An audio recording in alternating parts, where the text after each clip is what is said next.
Dear colleagues, ladies and gentlemen, I'm honored to be here today to co-chair the third United Nations Food Systems Summit with Prime Minister Abiy, thank you very much, whom I thank once again for his hospitality and for his friendship.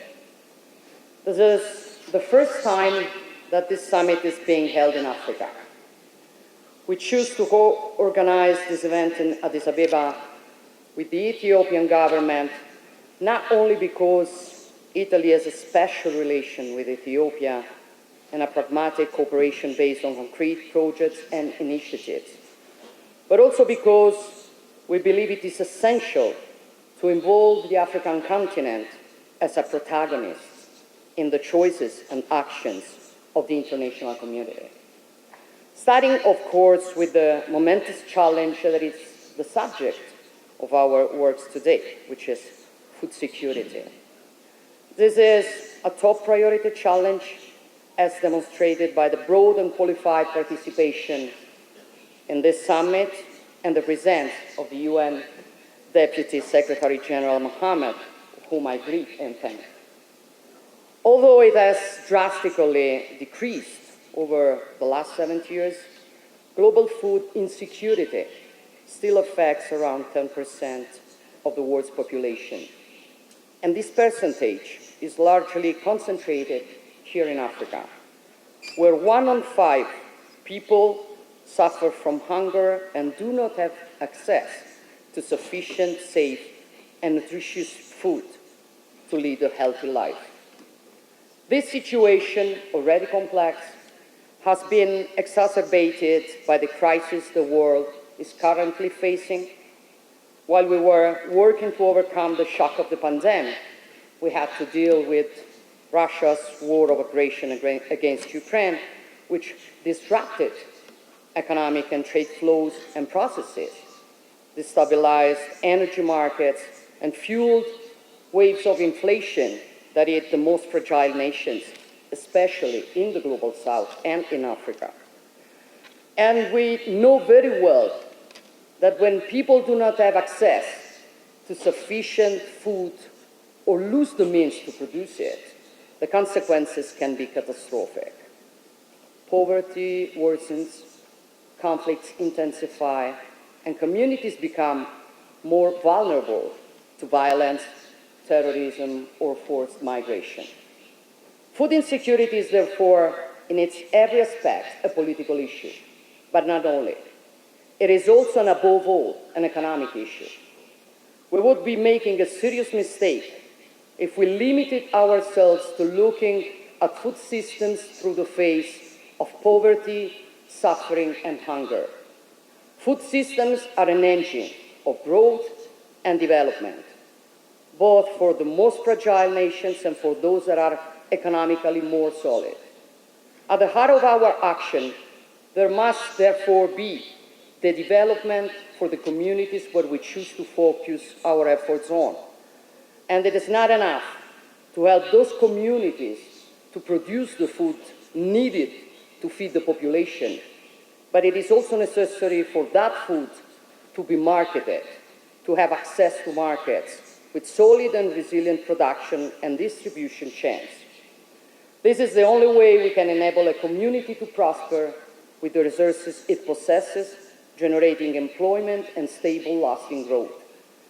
This is Italy's point of view, and it is the red line that links the initiatives and projects of the Mattei Plan for Africa, starting, of course, with the agri-food sector, an area in which Italy can boast unique know-how that combines tradition and innovation.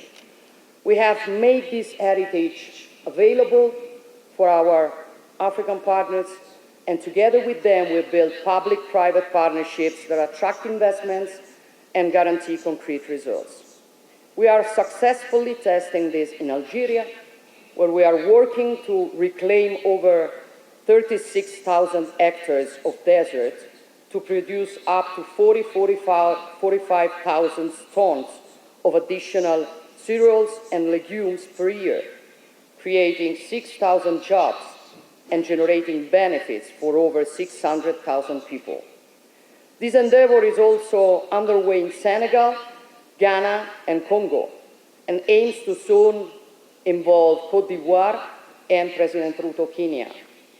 Our blueprint is also working in Tunisia, where we are strengthening capacities and skills for the use of water, a resource around which there will be an increasing geopolitical and sovereignty challenge.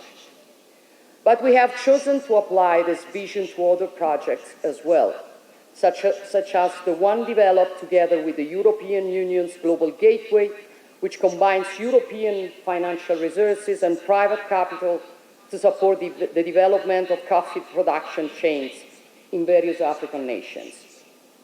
And then there is, of course, the centrality of the technical and scientific training, which is crucial to make a difference and must be integrated into a supply chain approach from seed to production to product distribution. In this context, just a few days ago, we signed an agreement for the establishment of a professional agricultural training center in Algeria, which will serve as a reference point for the Sahel and the whole of Africa. Our goal, we have stated this on many occasions, is not to create dependency, but to support self-reliance.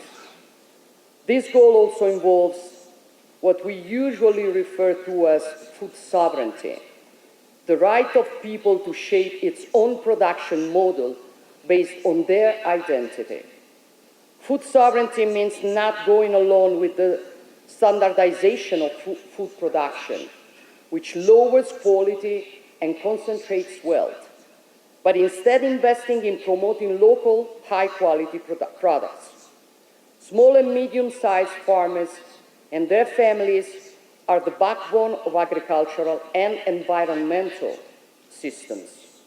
They are the primary guardians of the land and must be given the means to live with dignity and with a fair recognition of their work.